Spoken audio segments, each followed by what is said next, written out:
E o presidente Lula enviará na próxima semana uma missão diplomática para a Venezuela. Camila Yunes, qual o objetivo do ato do presidente? Camila, uma ótima noite a você. Oi, Paula, muito boa noite para você, para todo mundo que nos acompanha aqui na Jovem Pan. Exatamente, a expectativa é de que essa missão seja enviada e um representante seja enviado à Venezuela nessa próxima semana. Essa missão ela deve ser chefiada pelo embaixador Flávio Macieira. E o objetivo, Paula, é justamente nesse primeiro momento, verificar o estado da embaixada que a gente tinha do Brasil na Venezuela e também dos consulados, que a gente lembra que esses estabelecimentos eles foram fechados lá em 2020, durante a gestão do presidente Jair Bolsonaro. Na ocasião, Ernesto Araújo era o ministro das Relações Exteriores e a embaixada e os consulados foram fechados na Venezuela, porque na ocasião também, o governo brasileiro apoiou o autoproclamado presidente interino Juan Guaidó, não reconhecendo Nicolás Maduro à frente da Venezuela. Então, a expectativa é de que a gente tenha essa retomada das relações entre os dois países, A gente já vem vendo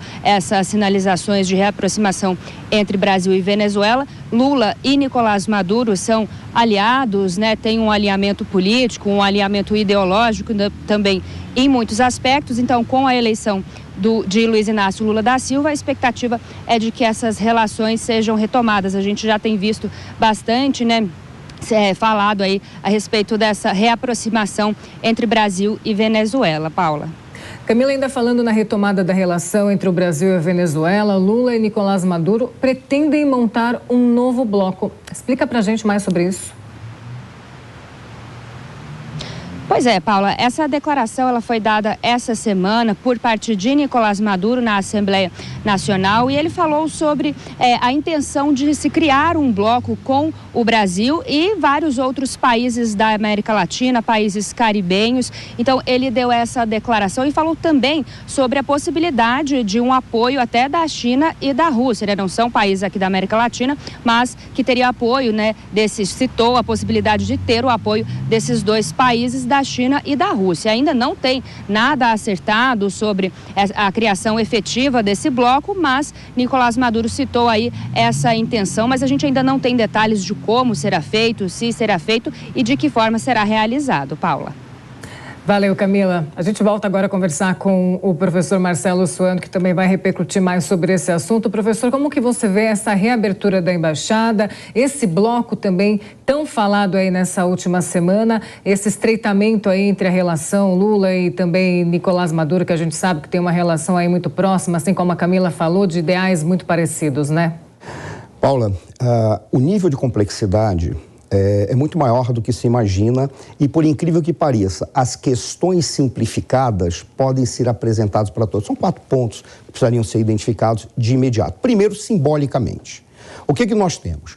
Ora, à medida que o presidente Lula se aproxima do Nicolás Maduro ou restabelece as relações que foram rompidas não com a Venezuela, mas foram rompidas com o governo Maduro. Isso tem que ficar muito claro. Nunca se rompeu relações com a Venezuela, se rompeu relações com o governo Maduro, porque havia um governo interino chefiado por Juan Guaidó, tanto que aqui nós tínhamos uma representante do Juan Guaidó, que era a embaixadora Maria Tereza Belândria Espósito. Ela comandava as questões e não se reconhecia a embaixada representante do Nicolás Maduro. Então, simbolicamente, trará problemas para o Brasil. Por quê? Porque o mundo, 70% do mundo, ou grande parte dos estados, reconhecem que o que ocorre na Venezuela é uma tragédia humanitária, com imigrantes saindo para o mundo inteiro, em especial para a América Latina.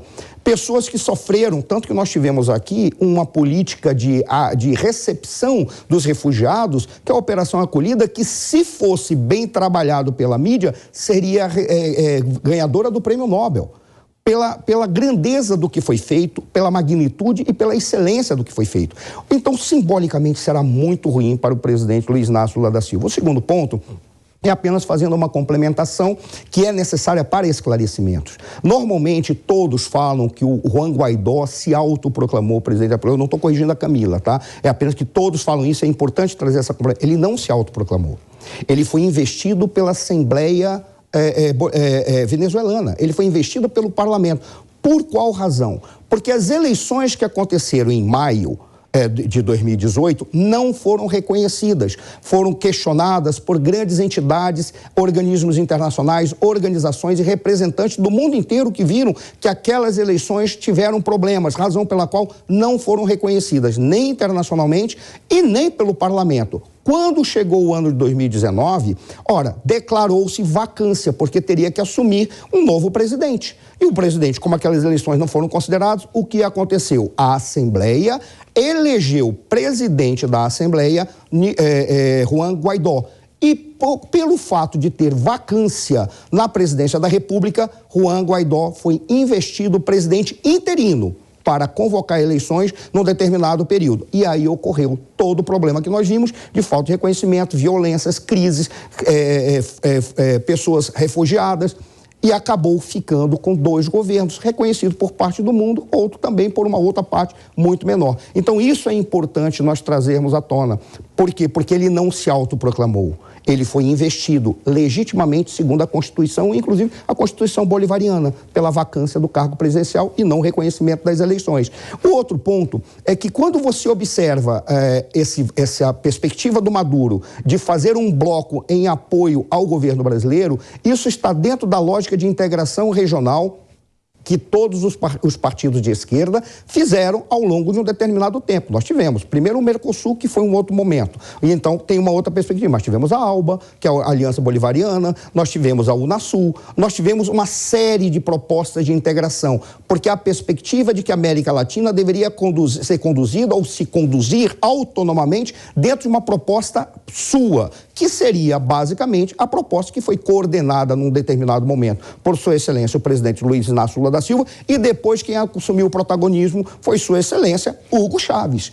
Ora, em síntese, essa proposta está sendo reconstruída. O problema é, vale a pena fazer uma proposta do gênero, trazendo a simbologia que vai trazer? Talvez não seja muito adequado. É melhor deixar a Venezuela como está e continuar trabalhando em apoiar a sociedade venezuelana.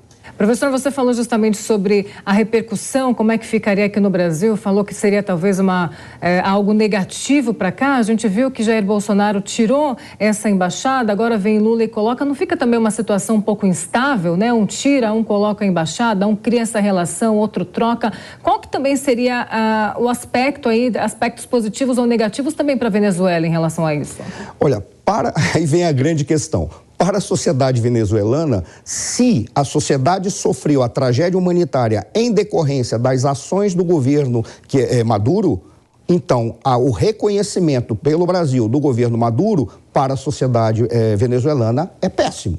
Por quê? Porque se acredita ou se conclui que todos esses refugiados e todo o caos social, político, o caos institucional que o país viveu com a crise humanitária que nós vemos, decorreu dessa política. Então, isso é extremamente negativo, o reconhecimento do governo Maduro. O problema todo é que Sua Excelência, o presidente Lula, ele não tem como retroceder, ele tem que apoiar o Maduro, ele não tem como apoiar o Guaidó, porque são ideologicamente contrários. Além disso, se ele apoia o Guaidó, por exemplo, ele dá um golpe em alguém que está lhe apoiando, que é o Nicolás Maduro. Na realidade, é toda uma questão de poder e estratégias. Agora, infelizmente, para a sociedade venezuelana, será péssimo, exceto se, tal qual foi apresentado, de que vão trazer outros atores. Se esses atores tiverem capital suficiente para investir na Venezuela, não é o Brasil, porque os recursos do Brasil vão se esgotar, mas tiverem capacidade para investir na Venezuela, poderá ter uma recuperação de um segmento da sociedade, imaginando-se que isso pode se espalhar para o povo como um todo, mas desde que o povo se submeta às diretrizes bolivarianas. E parece que o povo venezuelano não está satisfeito com essas diretrizes. A gente continua acompanhando, né, essa reabertura da embaixada.